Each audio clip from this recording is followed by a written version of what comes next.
All things are passed away. I'm born again. Oh, more than a conqueror. That's who I am. I'm a new creation, a brand new man. I'm a new creation, a brand new man. All things are passed away.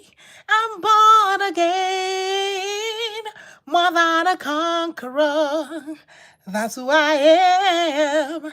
I'm a new creation. I'm a brand new man. And you can be also. Oh, how are you all doing today? Shalom, people of God, walkers of the way, those who are pressing on and striving through the narrow way. I bring you greetings in the name of the Lord Jesus. I say greetings, everybody.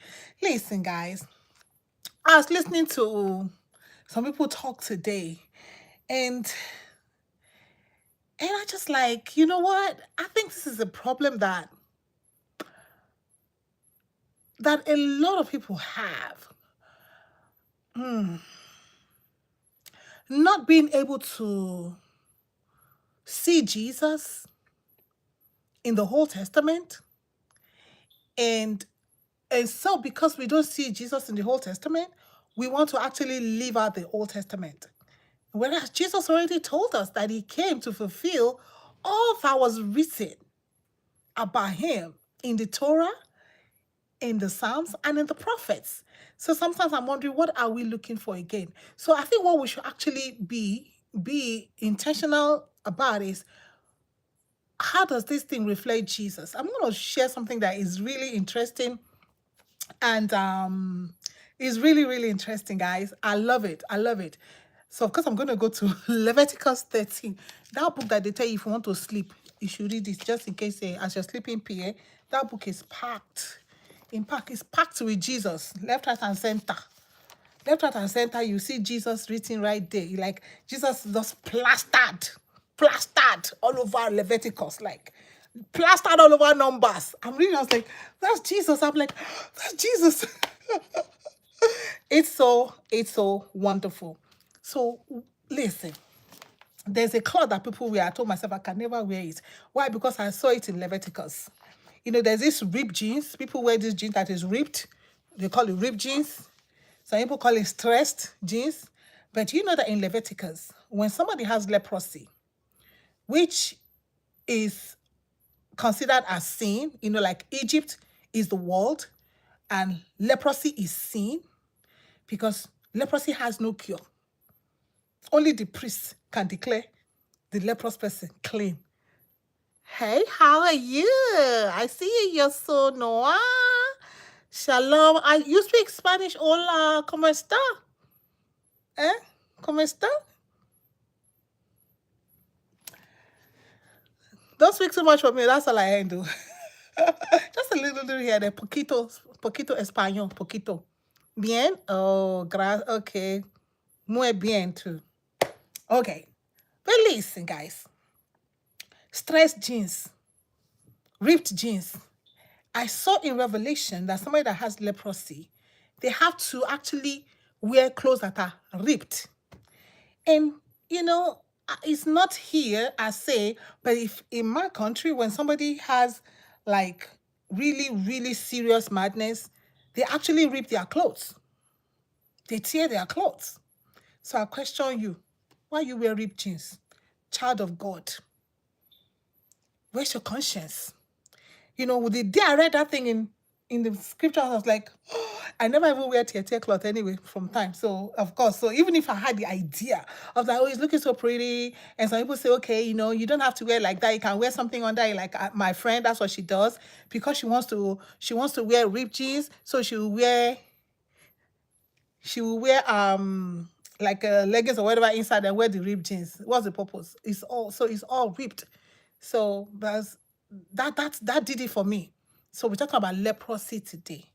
We're talking about washed and made new.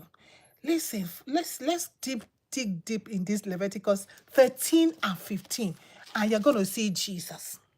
What I say, you are going to see Jesus plastered all over Leviticus.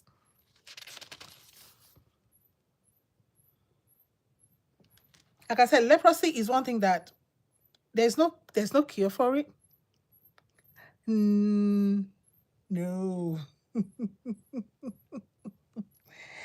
There's no cure for it. Only the priest can declare somebody free from leprosy. Who can save from sin? Hi, Izzy. It is written, his name shall be called Jesus, because he will set his people free from their sins. You see where Jesus comes in? Yes, only Aaron, the high priest, not just the priest, but only Aaron, the high priest, can declare somebody free from leprosy. And Jesus is our eternal high priest. The Bible says he's forever before God, making intercession for us. Do you see Jesus in Leviticus right now? Do you see him? Do you see him right there? He's the only one that can set us free from our sins. There's no 10 rules or 10 ways. There's no purgatory. There's no how much you are going to do. When you do this, you pray to the saints, your sins will be washed away. No, it's not possible. The Bible says that without the shedding of blood, there is no remission of sins. And that's why Aaron, the high priest, had to take the sin offering, the guilt offering, had to take all these offerings before God in the Holy of Holies. Why? First, he atoned for himself, then he atoned for the children of Israel. You see?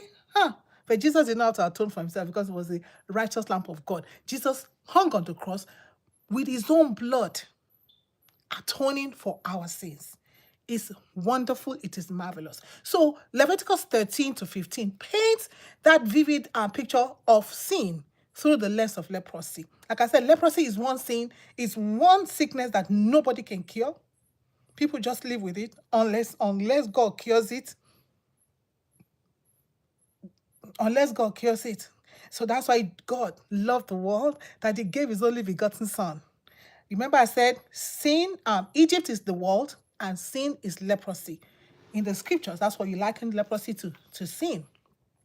And the scripture tells us also that, leprosy is contagious. Even now, leprosy is still contagious. Sin is contagious. And that's why the scripture warns us. He said, be not deceived. Be not deceived. Evil communication will corrupt good manners. Lot. Lot left Abraham and stayed in Sodom and Gomorrah. Was he able to save anybody? Was he able to change anybody? Sometimes I always marvel at people that say, oh, I saved a soul today. No, you can't save anybody. You saved a soul. How? How do you save a soul? With your blood? No. Jesus has unto the church as many as ought to be saved. It is him that does the choosing. We don't choose nobody to follow the Lord Jesus. You can preach from now to Jericho. Until the Lord Jesus is ready to save that person, nothing will move. Nothing will change. So Jesus is only the one that can. Jesus is the only one that can save us from our sins. So let's go to Leviticus 13 to 15. Like I said, we're talking about leprosy. Leprosy is contagious. Sin is contagious. So as sin spreads, corruption spreads, sins corrupt, leprosy corrupts and isolates. What happened? Sin isolates you from people who are holy. Sin, in fact, leave the people who are holy alone. Sin isolates us from God. That is the most important isolation. That's because Jesus hung on the cross and he says, by his stripes we are made whole. So people always take that whole to mean, oh, now I will not be sick again. Hello, you will not be sick again. Who promised you that? And people use that a lot. No, it's simply telling us that we are made whole. We were isolated from God because Adam lost that wholeness, that place, that relationship with God. And when Jesus came, when Aaron was the only one that could enter the Holy of Holies, and he only entered one time a year. Just imagine that. Just imagine that you could only go to church one time a year. That's what Aaron did. Aaron could only go one time a year. Why? Because so that he himself will not buy now. Because nobody can see God and live out. God himself cannot behold sin. And so God was protecting man and let Aaron only come once a year. But Jesus is not going once a year. our eternal rock of ages. The Bible says that there's a lamb as slain before the throne of God. In fact, Jesus said, I am sitting on the throne of God. Me and the God, we are sitting on the same throne. So he is forever with God. Not like Aaron, that only had opportunity to only go one time a year because Aaron was flesh. Sin is contagious. Only God can take it away. The Lord God loved the world, that he gave his only begotten son. I'm bringing you good news today. Just in case you're leprous. You say, but I don't have leprosy. Every sinner is leprous. And every sinner can contaminate anybody. And that's why the scripture says, be not deceived. Good communication is not the one that will infect bad, but it is bad communication that corrupts good manners. And like I talked about Lot. How Lot stayed in Sodom and Gomorrah, but he was not able to change anybody. He was a good one because the scripture tells us that Lot was vexed by the evil that was going on in Sodom and Gomorrah. And that's why God saved him. I'm sorry, people don't even talk about that Lot was actually vexed. So I can ask you right now, with everything happening in the world, are you vexed? With Christians being martyred and killed, are you vexed? So even if Christians, not just Christians, but there are also some people who are of other religion who are also martyred. They are not martyred, they are killed. Who are killed, their businesses burnt down, people being ripped off. Are you vexed? Are you vexed by human beings being violated? Or as women, all women are vexed about is only women rights, women abuse. That's the news right now. Even those who are on the pulpit, the women who are on the pulpit, all they're preaching is women rights, human this, woman. Is that all you're vexed about? How about the men? I didn't know human being. Are you vexed? Are you vexed about somebody who was just fired from their job just because? Are you vexed? Are you vexed by the social ills? Lot is recorded, he was vexed by the things that were going on in Sodom and Gomorrah. But he couldn't change anybody. But what happened to the daughters of Lot? Do you know that the daughters of Lot actually had husbands? But when Lot approached them, let us get out of this place, they're like, carry yourself, come on from here. They did not listen to Lot. Where did the daughters get that thing that they can make Lot drink and drunk and then slept with the father? Where did they get it from? Evil communication corrupts good manners. Where did the daughters get that from? Think about it. Lot was vexed. Sin isolates us from God. That's the most important thing. He said, your sin has separated us. Our sin has separated us from God. But as far as God is concerned, he said, what can separate us from the love of God? The love that God has for us. He said, nothing. Jesus already died. Jesus already hung on the cross. There's really nothing. Jesus cannot come back and go back and enter inside Mary's womb and whatever backtrack, that cannot happen. Jesus already died on the cross. It's already done. And that's why the scripture said that God loved the world. If you look at the word, it says loved, not loves, not is loving. But God loved the world, that he gave. See, everything is past. He gave. It's already done deal. The love of God is already done. So it's not left for us. What are we going to do about this love that God has so freely given to us? In order for a leper to be cleansed, what is the procedure? In Leviticus 13 to 15, you got to study the scriptures. For the leper, somebody who is leprous to be clean, they have to, like I said, go to the high priest and present offerings. Let me tell you the offerings that they're going to present. The sin offering, the burnt offering, and the grain offering. I love this. Jesus, the bread of life. That is our grain offering. Don't you just love the scriptures?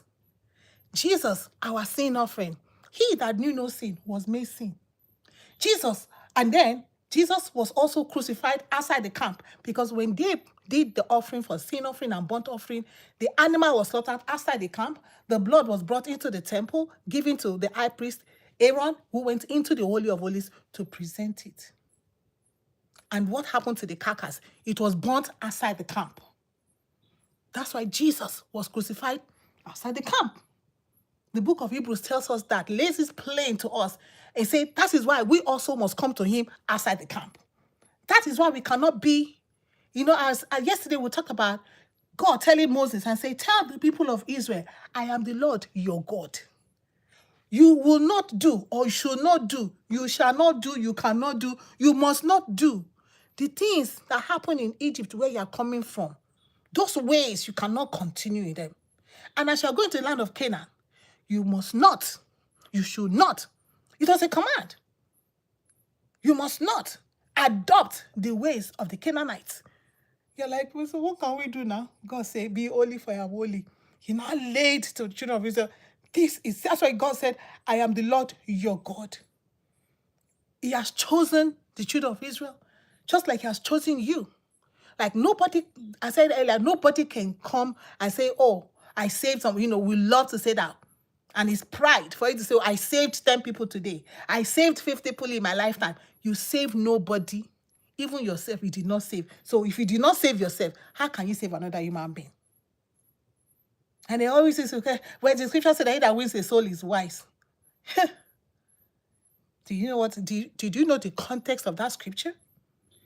If your brother offend you, you go to your brother personally, deal with it. He does not listen. Get another witness. Go to him, deal with it. He does not listen. No, he said if he listens to you, the first one, if you go and tell him directly by himself, and the brother listening to you, he said you have won a soul. That's what it means. Simple. That's it. But for you to save a sinner, it is the Lord Jesus that has unto the church as many as ought to be saved, because it is him, that his name is Jesus, that will save his people from their sins. We human beings, we take too much upon ourselves. But keep on going. So Jesus is our guilt offering. Jesus is our sin offering. Jesus is our burnt offering. Jesus is our grain offering.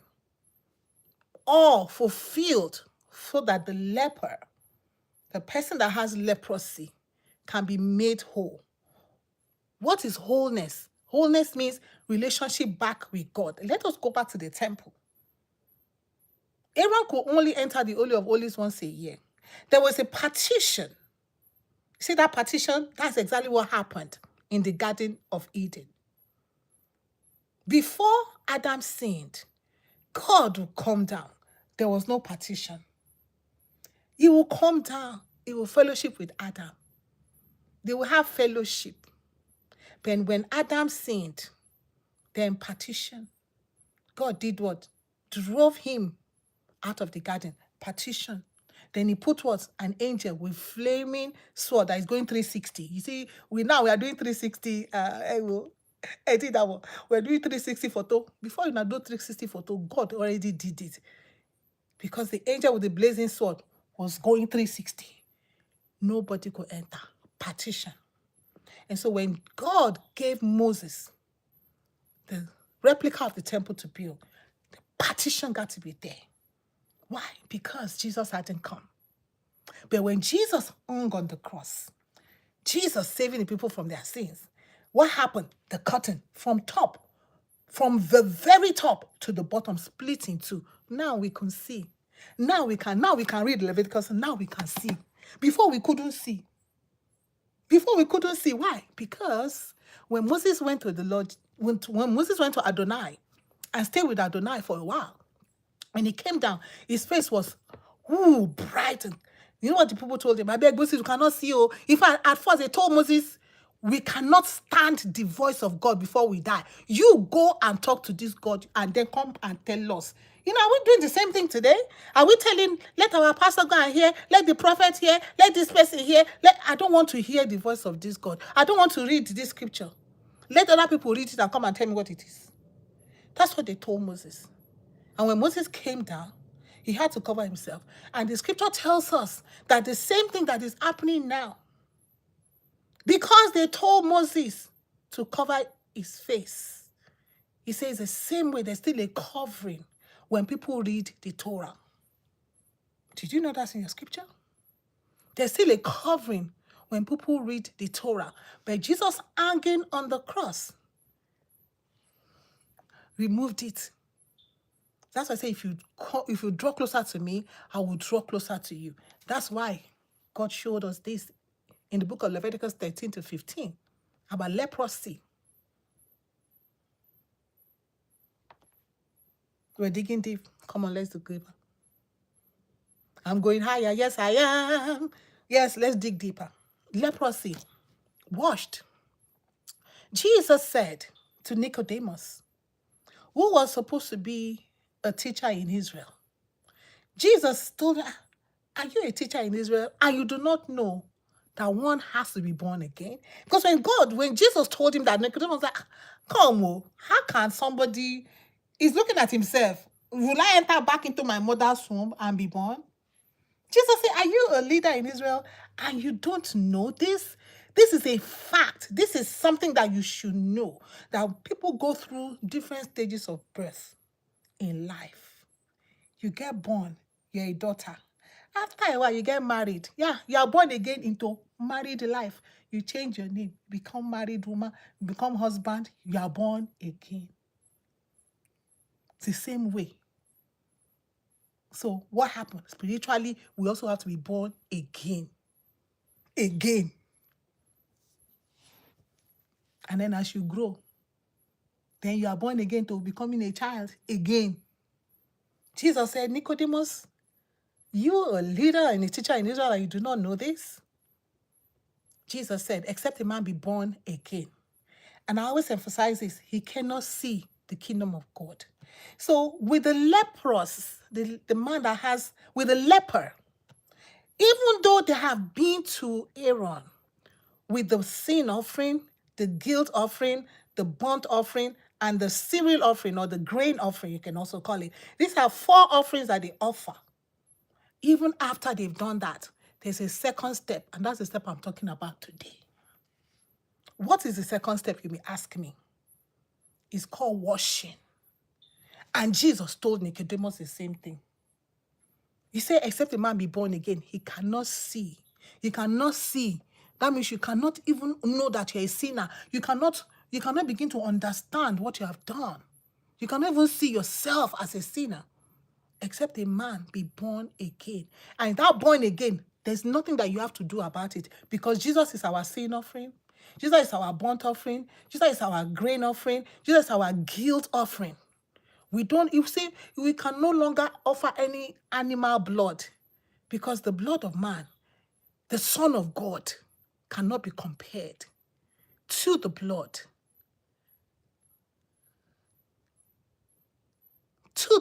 of goats and rams. Jesus, the Son of God, offered himself on the cross for you and for me. Done. And says, if whoever believes in him shall not perish but have everlasting life. Step number 1. So what is the second step? Jesus went further and told Nicodemus, he said, this is in John chapter 3. He said, except a man be born of the water. Now you're talking. Now you're making sense. Because this is also in Leviticus 13 to 15. After the leper gives the offering to the high priest, you know the next thing? He's supposed to go and wash his clothes and bathe himself. Jesus said the same thing. Except a man be born of the water and of the Spirit. So even though we are now born again, even though Jesus has died, even though we now believe in him, he said, must we continue in sin that the grace of God may abound? Christ paid the price. Done. Sin offering paid for. Guilt offering paid for. Burnt offering paid for. Grain offering paid for. Except a man be born of the water and of the Spirit, nothing else can happen. The offering opens the door, but there's a washing that must go in place. You see that torn clothes? I told you the lepers were supposed to wear torn clothes.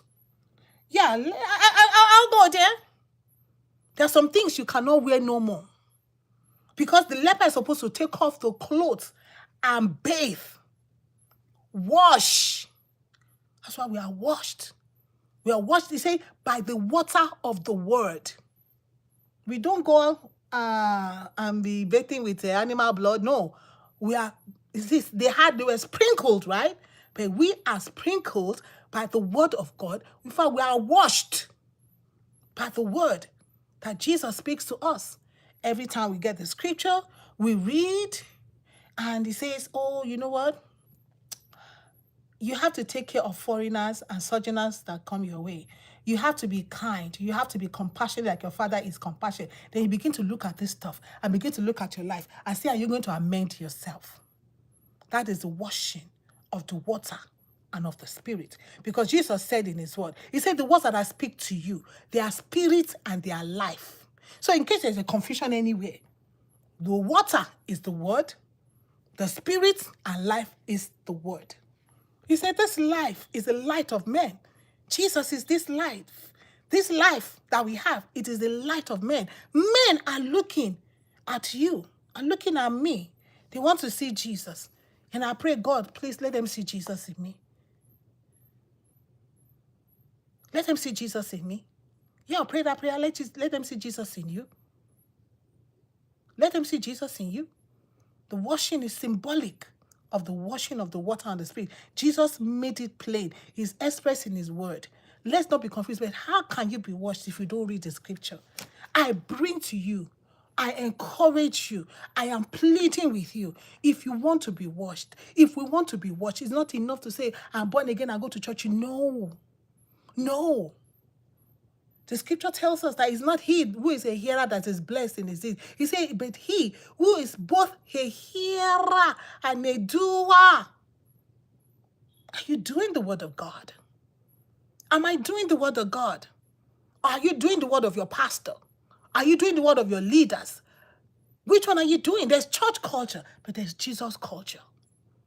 Are you following the culture that Jesus has laid in place? Sometimes people want to get confused, and I don't know why people are confused. You know why you're confused? Because you're not reading your scripture. Because you have taken the place of the Israelites in the wilderness. The church in the wilderness that told Moses, go and hear God for us. We don't want to hear this God. His voice will just make us all cry over here. And they tell Moses, you know, this manna, we just can't stand this manna. Give us something else to eat. That's how we are sometimes with the word of God. But I'm challenging you. Jesus has done his idol. He hung on the cross and said, it is finished. It is not left for you and I to pick up the baton and run this race. Like we know that our life depends on it. Paul said, I have run my race and I have finished my course. I love that. And I pray that one day that we'll get to that point where we can also say, we have run our race and we have finished our course. We cannot continue in sin. We cannot continue. Yesterday I talked about, what did I talk about yesterday? I talked about partying with a purpose. That unbelievers party one way, and you that say you're born again. Yeah, you can party, but are you washed in the water? Are you born of the water and of the Spirit? Because once you begin to be born of the water and of the Spirit, you will not party like an unbeliever. No, you will not. You will not treat your marriage like an unbeliever. No, you will not. This idea, if I'm not married, if I'm not happy in the marriage, I tell people, show me in the scripture where one of the things about marriage is happiness. Happy. Happy is what? Define it for me. So because the world is singing it, or are you saying if she's not happy, she should continue to live there? That's your business still. When the trumpet sounds, when you stand before God, you're going to tell God, I wasn't happy. And God will tell you, when I created you for that man, I did not create you to make him happy. When I created you for that woman, I did not create you to make her happy. I said submit. And let me go there too. Let me go there. When should I submit to the man? Hey, the way the man is treating me. Jesus did not say submit to the man that treats you right. The world is preaching it. Now, everybody is talking it. Can you read the scripture and see what God said to you about it? He said to Moses, tell the children of Israel, I am the Lord your God. I am the Lord your God. Don't make men your God. We have made men our God. When the man of God will tell you, well, the Bible says this, but. If the Bible says this and you're putting bet, that means you want to be my God. No. God told Moses, told Moses, so that you yourself, you not even take it in your head that these people belong to you. No, Moses, tell them, I am the Lord, their God. Moses, tell the children of Israel for me. And that's what God did with Moses' body. Moses, come up here and die on the mountain. Aaron, come up in the mountain and die. Because he knows human beings. By the time they know, they'll build one monument for Moses. Moses, the deliverer of Israel, that took all this almost 600,000 men out of Egypt, that performed all this stuff before Pharaoh, the ruler of the world in that time. No, this Moses, we're going to build him a temple here. God made sure they did not see the body of Moses. They did not see the body of Aaron. The only person that was able to go into the Holy of Holies, they will have said, Aaron, maybe we'll touch the garment. Maybe Aaron. Then they will cut the pieces of Aaron's robe and say, they felt it, the fire in it. God, Aaron, come up here. The body of Aaron, nobody saw it. The body of Moses, nobody saw it. God knows us, human beings. So when God says submit to your husband, he did not say submit to a good husband. He did not say submit to your husband that is nice. Period. Submit. And people tell me, are you saying that you submit? I say, listen, when you see Jesus, am I saying, which one concern me? Did they say that, did I tell you I'm joy, I am your Lord, your God? Did I tell you that? Did you see my name here? In this scripture that I inspired it or I wrote it? Did you see that I wrote it you? Did you see that I gave you any commandments? I see they pay you. I say they pay me too. It's not paying only you, because the Bible said that don't let nobody fool you. What is happening to one person, it is common to man. I tell people that all the time. I tell you, it is common to man. You're not the only one that's going through it. You're not the only one that have marriage problem. You're not the only one that have job problem. You're not the only one that have children problem. You're not the only one that have whatever problem you want to have. You're not the only one that have cancer. You're not the only one that have whatever problem. You're not the only one. Financial problem. You're not the only one. Problem, boku. Food this earth. As long as you're in this flesh, there's problem. Did he tell you, as a husband, love only the wives that submit to you? Because of men do that. My wife is not submissive. I cannot love her again. My wife is not connected.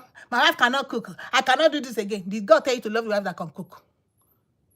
Because I heard that of recent. Hey, my wife cannot. I said, why didn't you teach her to cook? If it's so bothering you like that, you thank God for Uber Eats. Other Uber Eats and they are bad. And let us hear what the jari. Otherwise, send her to cooking school. So she cannot cook. After many years, you come and say the wife cannot cook. After many years. Let me not catch you people. If you get a problem with it, when you see Jesus, hold his trouser. Hold his hand. In fact, hold his neck and say, Jesus, why? If you think, let your pastor give you reason, your apostle, your prophet, your alpha, your Dibia. Let them give you reason. They say, the word of God say, but when it gets to my question to you is like, do you have the keys to hell or heaven? Because last time I checked, you said Jesus got the keys. And Jesus told, the word of God tells us expressly in Hebrews chapter 1, the first day I saw that thing, the thing knocked my head. He took my life out of here. Let me read it to you people. Follow me in the scripture. Hebrews chapter 1. That scripture never leaves me. So that when people say stuff and I listen to them, I always go back to it. I always tell myself, human race. God will help all of us. Wow, okay. At this point. Hebrews chapter 1. In days gone by, God spoke in many and various ways to the fathers through who? The prophets. But listen to this. This is key. The only but that can happen in this life is this but. That makes sense. The only but in this life. So, did say but. And you know Jesus in Matthew 5, 6, and 7. He said that Father, I say, but I say. You have heard, but I say. And I say. And I say. Like Jesus. Wow. This Jesus said, I love him. He said, but now. Somebody say with me now. In time past, He spoke to the fathers through prophets. He spoke through Elijah, Elisha, Malachi, Nahum, Ezra. He spoke through Jeremiah. He spoke through Daniel, Ezekiel. He spoke through Moses, was a prophet. He spoke through Abraham, a prophet too. Spoke through David in his way, or was a prophet also. Look at Psalms and Proverbs here. You see that sometimes I was reading Psalm 141. I said, my God, David was a prophet right here. David was a prophet right here. Psalm 141. I was like, wow, that was prophecy right there. He spoke through all of them. Malachi, Habakkuk, Zephaniah, Zechariah. He spoke through prophets. He said, but, somebody say, but, now,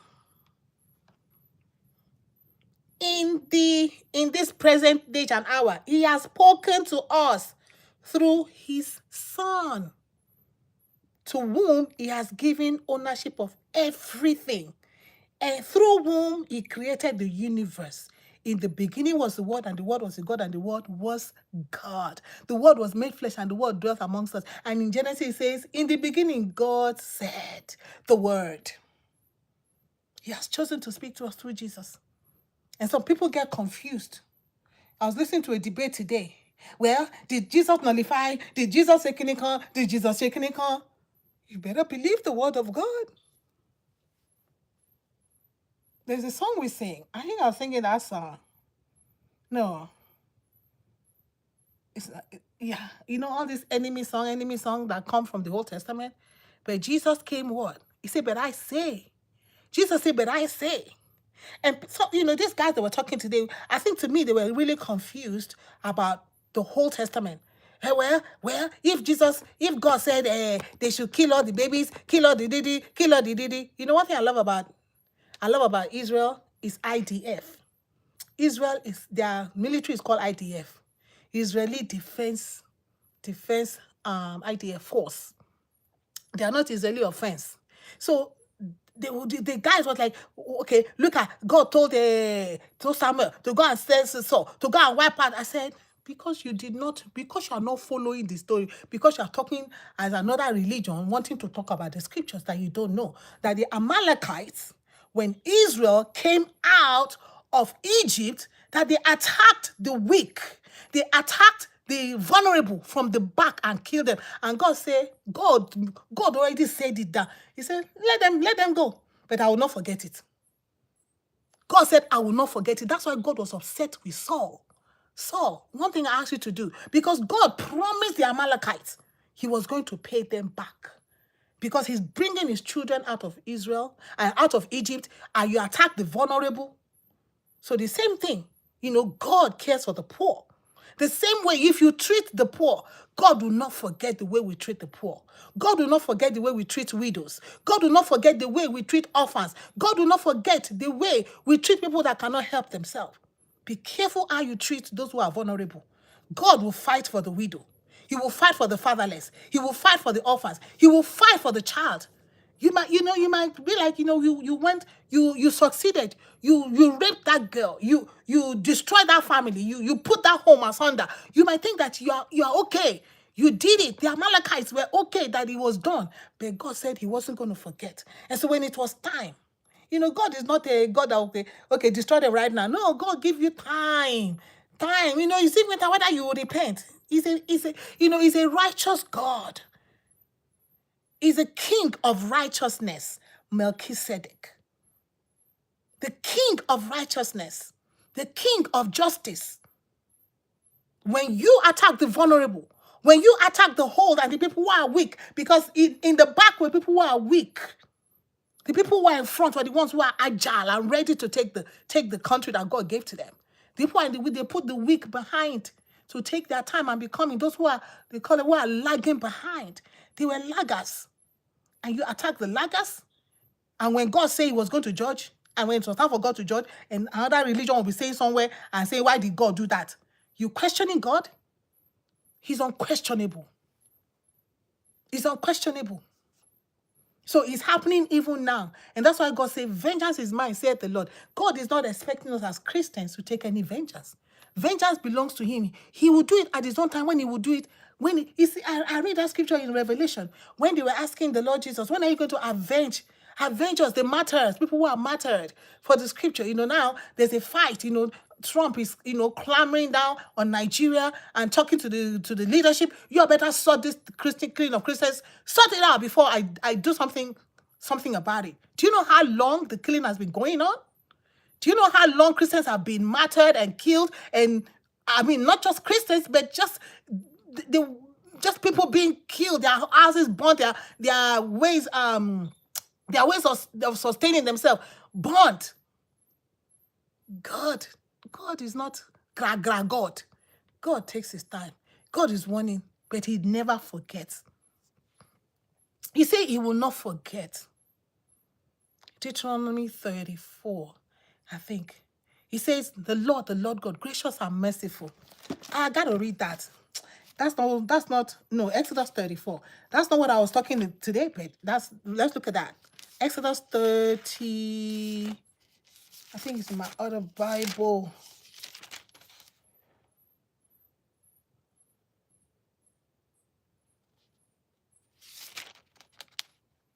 Exodus.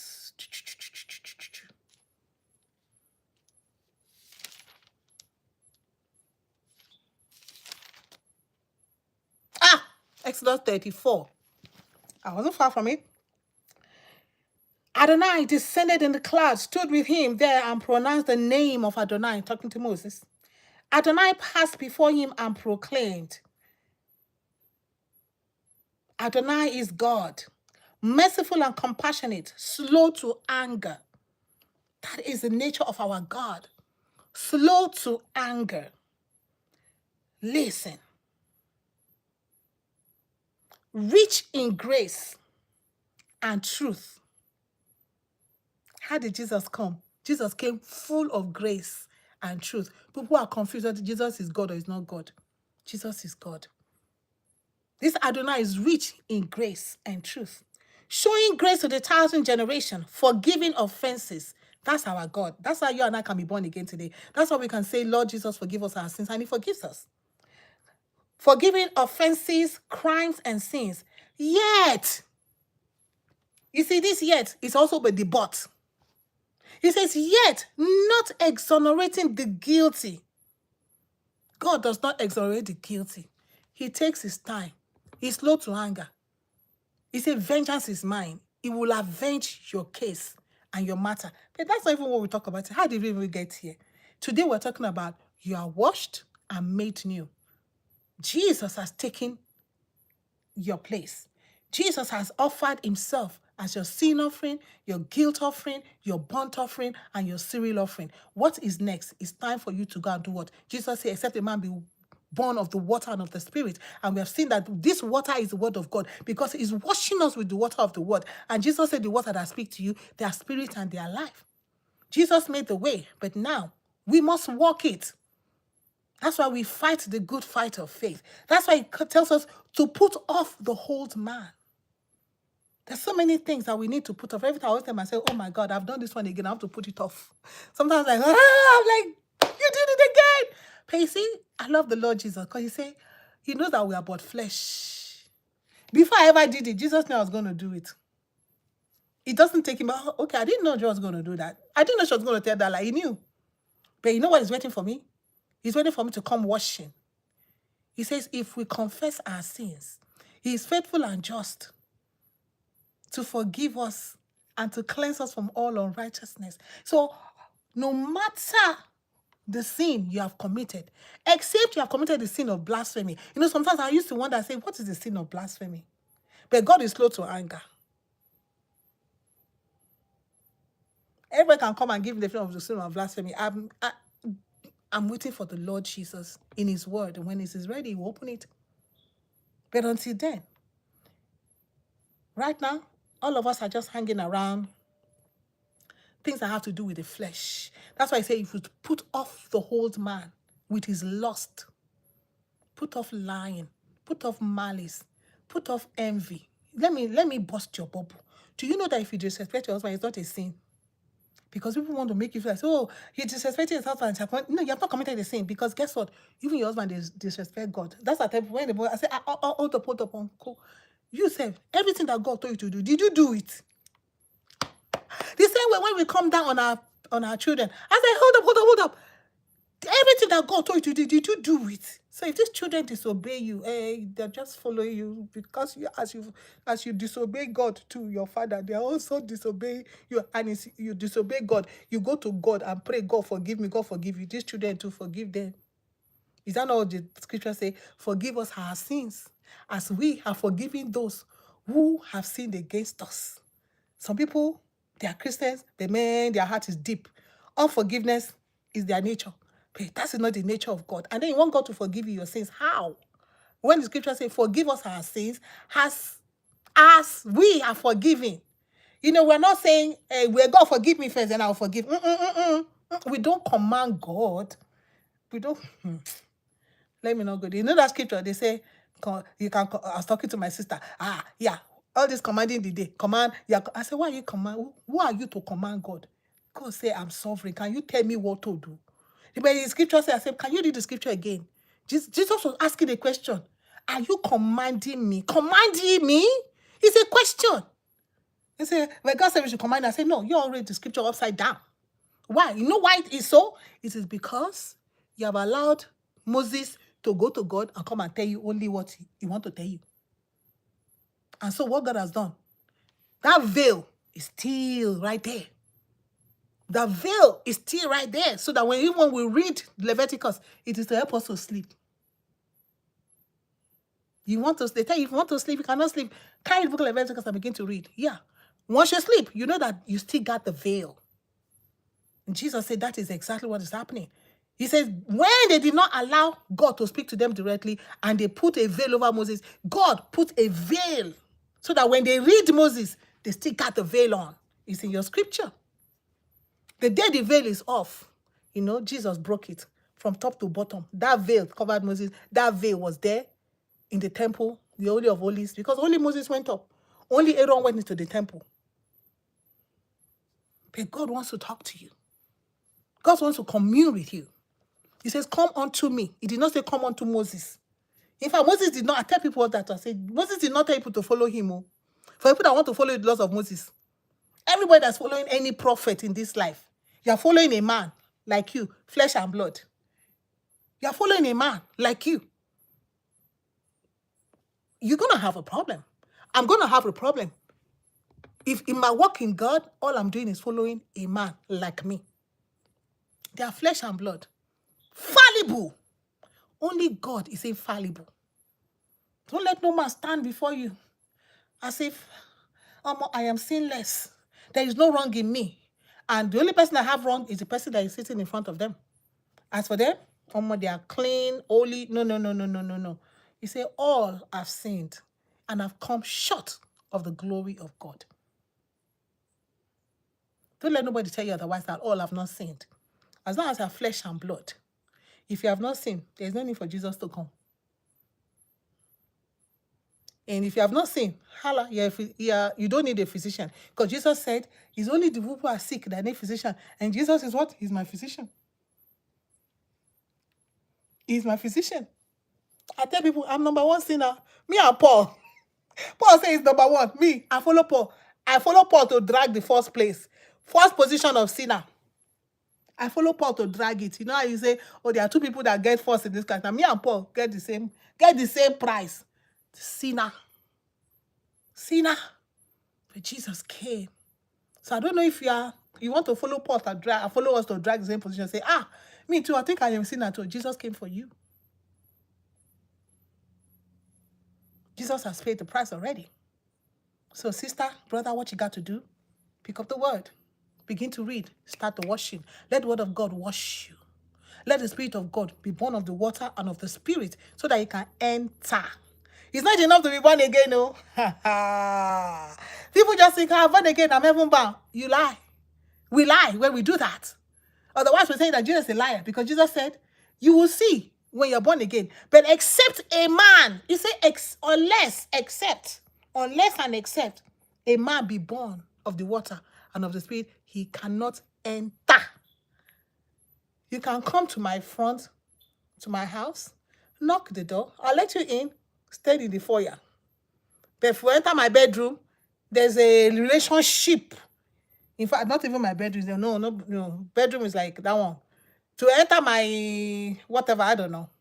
Any other part of my home is a relationship that me and you must have for that to happen. That's the way Jesus is saying, except a man be born of the water and of the Spirit, he cannot enter. Do you want to enter the kingdom of God? There's washing that needs to be done by the water and of the Spirit. There's putting off that we need to do.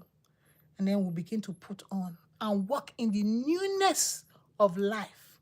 He says, except a man be, let me say that again. Except a man be, meaning that you are inside. Be is a present continuous Oyinbo that is going on. He said, a man be in Christ. You have to be in Christ. If a man be in Christ, he's a new creature. He's a new creature. You can be a new creature today. Be born again. Let lepers go. Jesus paid the price for leprosy. When the leper is cleansed, declared cleansed by the high priest, the leper must go and wash in the water. You see the scripture, Leviticus 13 to 15. Jesus brought it and told Nicodemus, this is what I'm talking about. Are you a teacher in Israel and you do not know that a man has to be born again, that a man has to be washed by the water? Because Jesus understood, Nicodemus is a teacher. You know that when a leper goes to the high priest and they offer all the blood sacrifice, the next step is for that leper to go take off the clothes and wash himself in water, except a man. Until that water is done, that man cannot return. Because you know they are isolated. Lepers are isolated. Unless that is done, it has to be complete. That man cannot come back into the congregation of the children of Israel. Except a man be born of the water and of the Spirit, he cannot enter. Nicodemus, are you a teacher in Israel and you do not know this? Don't be fooled. There's work to be done only after you're born again. Because you cannot take your works and think your works are going to save you. Oh, but I do good. I do good. Cornelius did good. Cornelius feared God. Cornelius prayed. Cornelius gave to the poor. But Cornelius, one thing thou lackest. Cornelius sent for Peter, the rich young ruler. Jesus, I do this, I do this, I do this, I do this. I do this for my youth. I've done this, I've done this, I've done this. Jesus looked at him. Jesus loved this guy. The rich young ruler, one thing thou lackest. One thing thou lackest. One thing. Following the commandment of Jesus. Go and sell, give to the poor, and come and follow me, and then you will have. He did not even hear that Jesus said, you give all this, and then come to me, and then you will get this. He could not. What Jesus was offering to him was nothing compared to the worldly goods that he had. The Bible said that he walked away sad, but Jesus loved him. He said, what can separate us from the love of God? Nothing. Jesus loved him. But did he love Jesus? Jesus said, if you love me, you'll keep my commandments. That was a test for that young girl. Jesus said, if you love me, we don't sing the love of God. Oh, I love you, Lord. Oh, I just love you, Jesus. Oh, come on, everybody, let us worship and tell the Lord Jesus you love him. No. No. Love is an act. It's just like your husband comes to the house and just be going around. I love you, boss. I love you, fat woman. I love you, you cannot cook. I love you, but I'm sleeping outside with somebody else. I love you, but I'm disrespecting you. But I love my wife. No, love is an act. God loved the world that he gave. We cannot change it. Jesus loved him. If you love me, you will keep my commandment. Rich young ruler, can you keep that small instruction I gave you? Go and sell this stuff. Come to me, and then you will have eternal life. You will have much more. You have things that is more substantial than the worldly things that are going to pass away. He did not obey the commandments of the Lord Jesus. Are you going to obey the Lord Jesus today? Get a Bible. I'm encouraging everybody, get a scripture. Don't let Moses go to God and come back and cover his face, and then you don't know what your Father is saying. He says, Jesus, when you pray, say, our Father. He's our Father. I don't want somebody to be going to my Father every time. Oh, your Father said this. Your Father, no. Why is it my Father for? If he cannot communicate with me directly, I don't have no business with that Father. So he has written a lot of stuff for us here. Can you open it and read it and see the ways of your Father? If you do not read the scripture, if I don't read scripture, I won't know the ways of God. I won't know that God is compassionate. And God say, I'll be compassionate just as your Father in heaven is compassionate. I won't know that way. That you should take care of sojourners. Take care of strangers, and because you were once a foreigner in the land of Egypt. I won't know that way. That you should stay away from slander. I won't know that way. You should keep away from gossip. I won't know that way. Oh, that one, there's so many stuff I'm working on. Jesus is God. Help me, Father. People of God, we have to go. We have to go. Jesus made the way. He says, I'm the way, the truth, and the life. He made the way already. But we have to come and wash. Come and be washed. He washes us with the water of his word. No other way to be washed. No, let nobody sprinkle you water. They sprinkle water, you think you are washed. No. We are washed by the word. We are washed by the word. All right, people. God bless you. Enjoy the rest of your week. And we'll be back again as the Lord is impressing on our heart. We will keep coming. And we'll keep, he said, we should encourage one another, especially as we see the day. The day is drawing near. We don't know the day nor the hour. But we can see everything around us. We are children of the light. So if we walk with him, we'll not walk in darkness. When you begin to see stuff, you know that it's almost harvest time. Harvest time is coming very soon. Stay rapturable. Maranatha.